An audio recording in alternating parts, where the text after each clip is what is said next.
Welcome to Ask the Attorney, brought to you by the Law Office of Chris Doscotch. Hello and welcome. I am Stacy Campbell, and you can begin calling right now with your questions. The number to call is 698-3742. Our attorney today is Chris Doscotch, a personal injury lawyer with a practice on North Knoxville. Thanks for being here. Yes, thank you. Welcome. Well, you have been here many times before, but some of our viewers may not be as familiar with you, so I thought we'd take a little bit of time just to learn a little bit about you, Chris. So you've been in Peoria how long? 24 years. Have you practiced law that entire time? 24 years practicing in Peoria. Went to school in Galesburg, lived in Springfield, Carbondale, Yeah. and up near Woodridge, which is near Downers Grove. So all over the state of Illinois. Was in the National Guard here and based in Peoria. Oh, okay. And so we've lived here in this area since 1994. Okay. And you are a personal injury Yes. lawyer. What does that mean exactly? The only people I represent, you know, everything nowadays you got to have a specialty. So back before I was a lawyer, a general practitioner may do many different types. The only thing I do is personal injury, and then I even focus within that motorcycle, automobile, trucking, dog bite, premises liability, and that's where someone is injured as a result of the negligence of another person. Okay. There has to be some type of fault or culpability. Okay. It's not just, I got in an accident, so you get a recovery. You got to Right. show that somebody acted unreasonably or negligently. And then I also do workers' compensation. I had clerked for a work comp judge when I was in law school, and I've been practicing in that area as well as personal injury, and that handle cases for people hurt at work. Okay. Well, you mentioned motorcycles, and we are going to talk about Right. motorcycles. It's almost summer, kind of feels Right. like summer, but officially it's not summer yet. And so people are more active, they're outside more, and we're seeing motorcycles more, or at least motorcyclists hope that we are Yes, seeing them more. correct. And you actually said that you have seen several of these cases already this year. Right. In the last 3 weeks, I've had 4 motorcycle calls, 3 cases, and so in a couple of them, people were seriously injured. As the weather gets warm, there's more motorcycles on the road, and I thought it was a good time, just based on what happened, to kind of go over some. Yeah, and we actually do have some numbers that I think we're going to look at. So the latest stats from IDOT in 2015, and so let's talk a little bit about these. What do these numbers say to you? Well, I look every year. I think I did this topic a year or 2 years ago, and I look and see what's going on with motorcycles compared to other motor vehicles. I'm seeing more accidents, more injuries, more fatalities in all types of cases. I think a lot of that is attributed to distracted driving.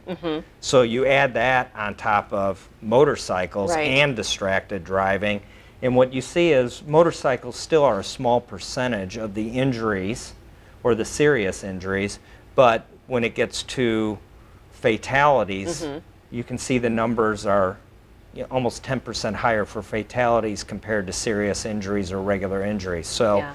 you know, it's just highlights the importance for everyone to, you know, Be aware. Be aware of motorcycles on the roadway, because Right. the consequences can be, you know, quite severe. Well, they can be deadly, and we're not getting into you know, what you think about motorcycles or motorcyclists on the roadways, because they have just as much of a right to be there as motor vehicles. The exact same. Yeah. Right. So I Yeah. think one of the graphics we had or we were talking about is it's the same as any 4-wheeled vehicle, Yeah. 2-wheeled vehicle. The same speed limits apply. Yeah. The same rules of the road apply. Yeah. You know, it's the exact same. So whether you're a motorcyclist or you're driving a car, if you're injured, you have the exact same Yeah. rights. Well, we do want to get to some questions, Sure. and this is a question that actually I think kind of relates to a case that you have that you were just telling me about. Can you obtain video from private businesses or the government that might have video of an accident? Right. I had a client in a recent case come to me, and this comes up in any accident, because you know, a lot of the intersections have cameras, Right. but a lot of businesses have cameras now too. Yeah. And what you have to remember, in a business video, it's on a loop, Oh. so after a period of time, the video goes away. Oh, so you got to get to it in You time. got to get to it. Yeah. And so in this case, a couple of the businesses not so friendly. One of the businesses was very friendly, had to go back took about an hour of this business's time to help us, and we were able to find video of the accident. But if we didn't get there when we did, it would probably have been gone. And why that's real important in the case is you know, maybe if you remember the accident, what happened, but you don't know what that person's telling their insurance company, what story they're going to tell me in the case. And so the video in this case didn't lie. So if they said this motorcyclist came out of nowhere, I can see in the video it's a flat road.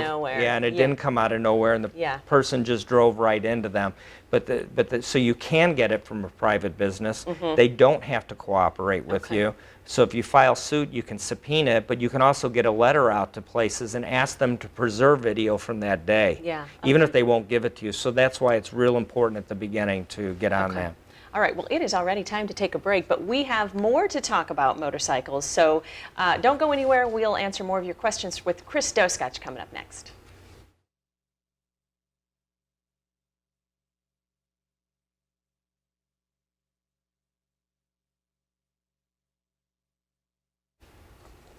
We are back taking your questions. We are with Chris Doscotch, a personal injury lawyer here in Peoria. We've been talking about motorcycles.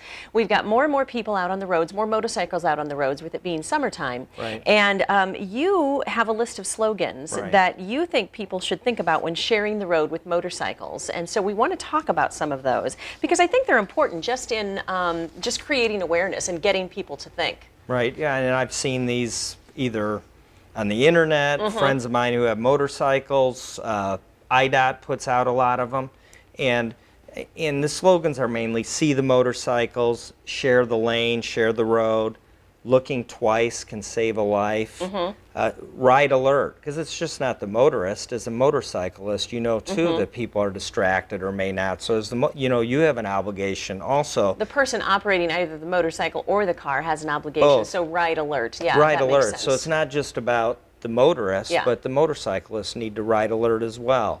And like I said, sharing 2 wheels, 4 wheels, it's the same. Let's look out for each other and be safe. Yeah.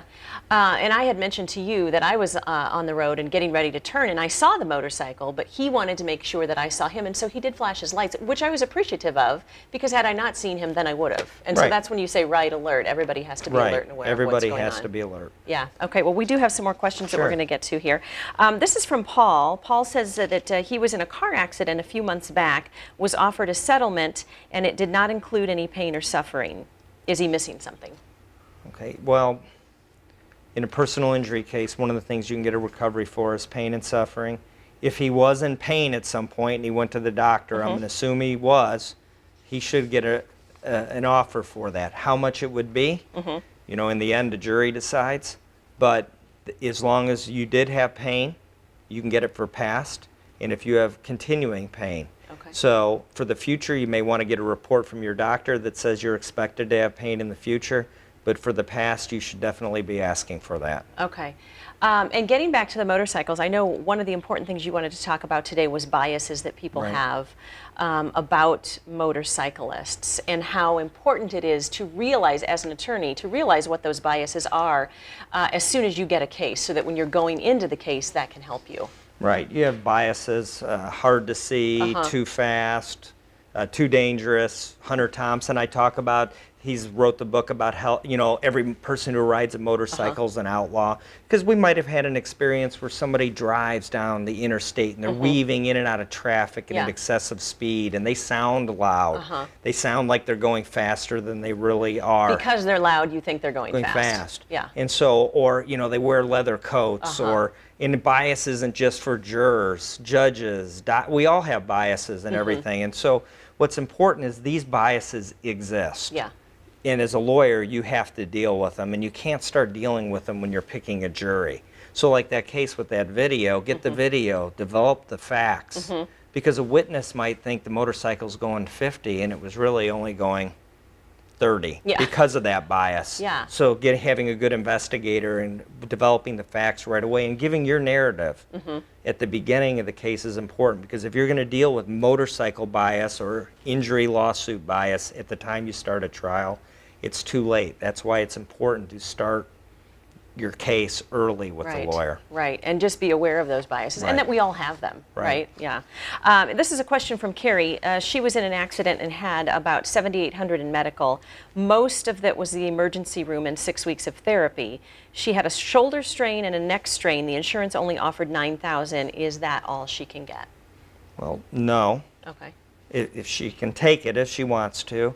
It's hard to evaluate any case when people call in without having the records or the liability issues. But if it's a clear liability case, it's very common now to see insurance companies offering the bills and $1,000 for pain and suffering or loss of a normal life or future damages, which I think is grossly insufficient. So if that's your offer and you had $7,800 in bills and it's a clear liability case, I would suggest calling a lawyer to get a further evaluation at least, because that seems like it's undervalued. Okay. This question actually was just handed to me, you may have seen. From Mary, the insurance company is wanting my medical records from before the accident. How is that anyone's business? Do I have to give them that information? Yeah, most of the companies, when they send you a letter, will have a medical authorization in it. Now, in my opinion, they do have a right to your records. If you want them to pay the bills, they have a right to see what happened. So I think you do. If you have a lawyer, I control the flow of information, but I do disclose. If you have a lawsuit, they're going to issue subpoenas. They are going to get your records. But the scope of the authorization, you might have very personal or private information you want to restrict.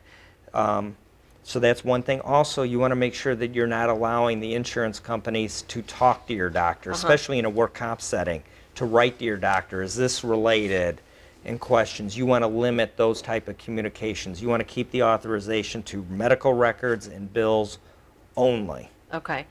This kind of relates to this from Roberto. This also just came in. State Farm sent me a medical authorization in the mail after my accident. Do I have to sign it? What is that? I don't know what that is. Is that he authorizing for his medical records to be correct. released? That's actually what I was just talking about right there. So if State Farm sends it in, and it's even your own company or your MedPay, let's say you have an underinsured claim, they may become like the adverse party. So you want to be careful of what you sign. And if we do sign any authorizations, we will edit out. Okay. But if you don't have a lawyer, you're not going to get anywhere unless you allow them to get your records. Yeah. So I would say if you really have questions about disclosing your medical, you got to come see a lawyer. Otherwise, you have to expect that some of your privacy is going to, you have to give some of it up because they have a right to see what you're claiming. Right, okay. This is from Roger. The motorcyclist used to have a law that they used to have a helmet. If they don't wear one and are in an accident, how much liability do they assume? 0. It's like a seat belt. Oh. You have a law. Now, there's no law that you have to wear a helmet, so that's the first difference. Okay. There is a law that you have to have a seatbelt on, but even if you don't have a seatbelt, if you go to court, the jury is instructed, and whether you agree with this or not, and that's important about enforcing. There's a lot of laws I don't agree with, but it's the law. Yeah. In Illinois, the law is you cannot reduce someone's damages because they didn't have their seatbelt on to punish them, saying you should have or you wouldn't have been hurt as bad. Same thing for a helmet. Okay. That is a person's individual choice. We all might have our own opinion. Right. But there's an instruction. The judge, the defense will not be able to argue at all that the damages should be reduced for that. So whether you like it or not, having a helmet on should have no effect on your award. Okay, all right. This question is from Brenda. Can a person who caused an accident take bankruptcy on the accident? What does that mean? Well, they must have a case where I would surmise this is coming up because it wouldn't be relevant, that there's not enough insurance, and because that's when it comes up in cases that I'm dealing with, and if there's not enough insurance, then you can go after the person personally. Oh, okay. And then sometimes you can collect from the person. It's very rare. It's difficult. Yeah. In most cases, people will just take bankruptcy for $800. Okay. And then your case is worth nothing. The only time you can't take bankruptcy when you cause an accident is if you're driving intoxicated. You are not allowed to discharge that in bankruptcy. So yes, they can do that. Sounds like maybe they should probably talk to an attorney first. Well, this is why you, yes, and this is why you have underinsured motorist above, because if the person's got a 20 policy and you have 40,000 Yeah. in bills and you don't have underinsured motorists, they're just going to take bankruptcy. Okay. But if you have your own policy where you have 100,000 in coverage, you're going to have extra insurance coverage. You're insuring yourself against this risk. Okay. It is time to take another break. When we come back, we're going to talk about a very popular topic, workers' compensation. Stay tuned. Thanks.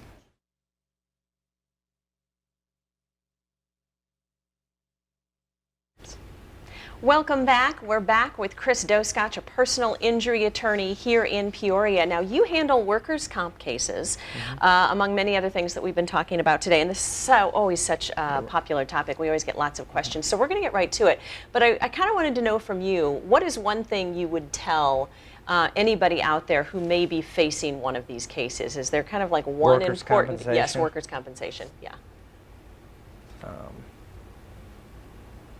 Seek legal representation. Because And that is, and he is not just saying that. I'm not but just saying it. You need to talk to someone earlier rather Yeah. than later. It is very, very contentious right now, and it is not a worker-friendly environment. And what's in the medical records and how it's reported is extremely important, especially if you have repetitive trauma, carpal tunnel, you know, from cumulative. That's extremely important. So I would say they're very difficult right now, and if you got any questions, it's free to call. It is free, yes. Call a lawyer and at least get some guidance beforehand Yeah. to make sure. Okay. This is from Melinda. I have health insurance and was in an accident. The hospital won't bill my insurance because it is an accident. They say they can't bill my insurance. Is that true? No, this just came up the other day talking to someone too, and that probably comes up maybe once every week or two. Okay. That's not true, 100%. They can bill your insurance. They can bill Medicaid, Medicare. They get paid back at the end of the case. Okay. A lot of the providers don't want to because they don't want to accept the reduced amount. But you want your bills paid. You don't want creditors after you. So I would say you want to turn everything you can into your health insurance. As the lawyer, one of the things we do is make sure your health insurance, Medicare, whoever it is, gets paid back at the end of the case from your settlement. Okay. And this is a workers' comp question from Jeffrey. It was working for a company where he lost his hand. He was getting checked out for his right hip prior to losing his hand. The doctor never said the hip injury was work-related. Company denied treatment, and he had to get treated through the VA. Was that legal for them to do? If they're in the same injury, I mean, that's where it comes down to me having to be able to review the medical records in the case to see if there's a connection between the two injuries. When the complaints of the hip problem came about, did they exist before? Were they aggravated? Okay. What does the doctor say? Is it related to the work injury? So the insurance company, I tell clients, it's a free country. They can deny what they want to. That's not the end of the story. But to have your story told, you got to have it investigated. So that'd be something we'd have to look at the history and figure out. Need more information. Need more information. This is from Kimberly. I was hurt at work and I am recovering. My spouse is being transferred to Kentucky. Can I get a doctor in Kentucky to treat my injury so I don't have to drive back to Illinois? You can. There's a couple things with that. First, you want to make sure you get a referral to wherever you move to. Okay. But the further you move from Illinois, the harder it is. Okay. Because we have a fee schedule in Illinois. Okay. The doctors have to take, and it's not too favorable to the doctors, unfortunately, which limits care. But nobody out of state wants to take our fee schedule. So clients that move, I've had clients move to Georgia, Texas, someone moved to New Mexico. No doctor would see them because they wouldn't accept the rate that Illinois was willing to pay. Okay. If you're in Missouri or Indiana in border town, that's not as much of an issue. Okay. So you may be easier to transport back and forth. Okay. Paul says, I had a meniscus removal and clean out of his knee. I returned to work with no restrictions. I'm 38 years old with occasional knee pain and aches, especially with a lot of climbing or squatting.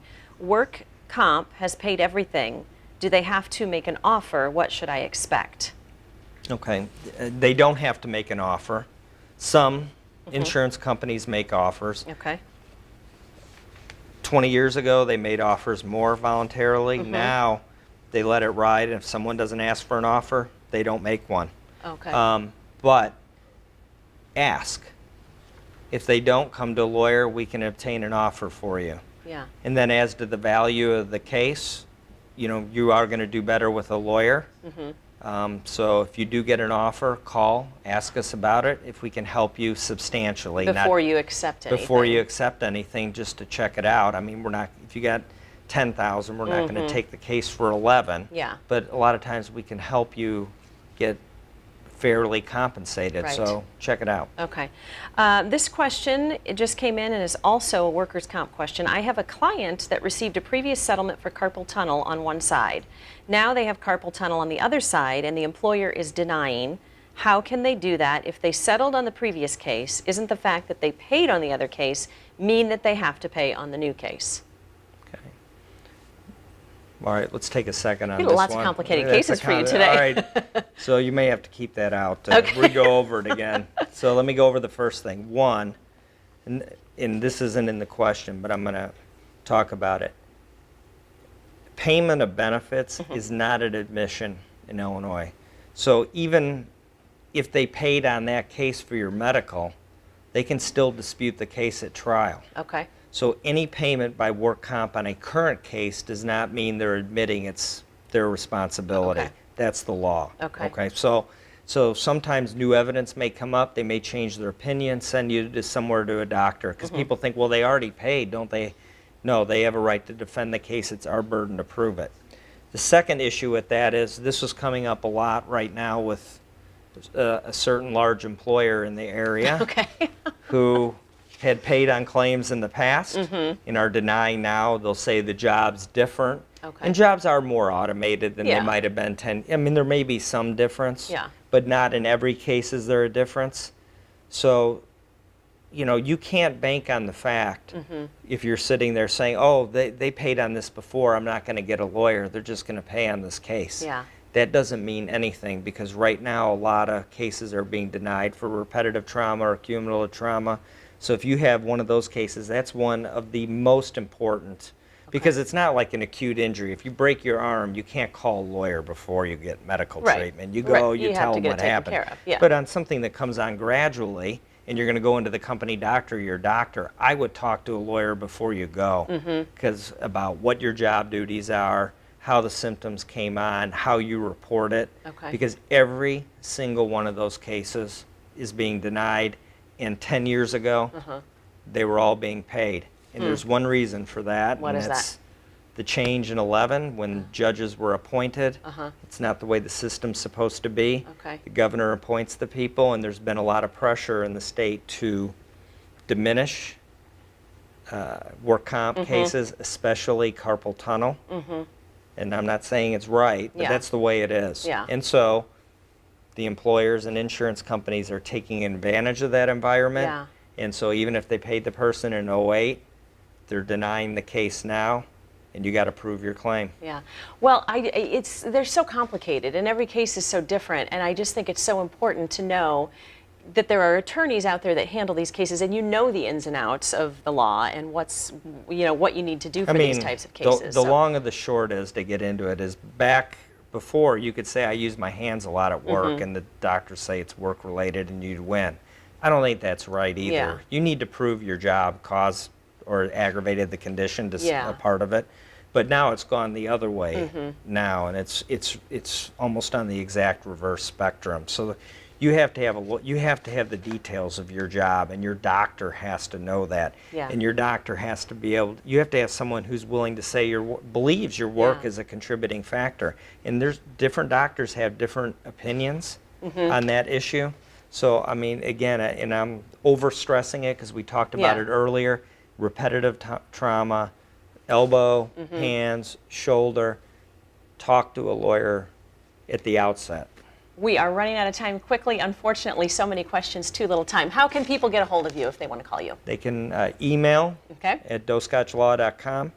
They can call 309-681-9770. Don't call myself much, but they can call the office or Okay. email, and we'll get back to them right away and field their questions. No charge for a consultation. Okay. Any final words, quickly? No, just enjoy your summer, and we'll be back in a few months. And start seeing And motorcycles, right? see motorcycles. Start seeing motorcycles. Yep. All right. Well, thanks for joining us tonight. It's been another great Ask the Attorney with Chris Doscotch. Until next time, have a great evening. Thank you.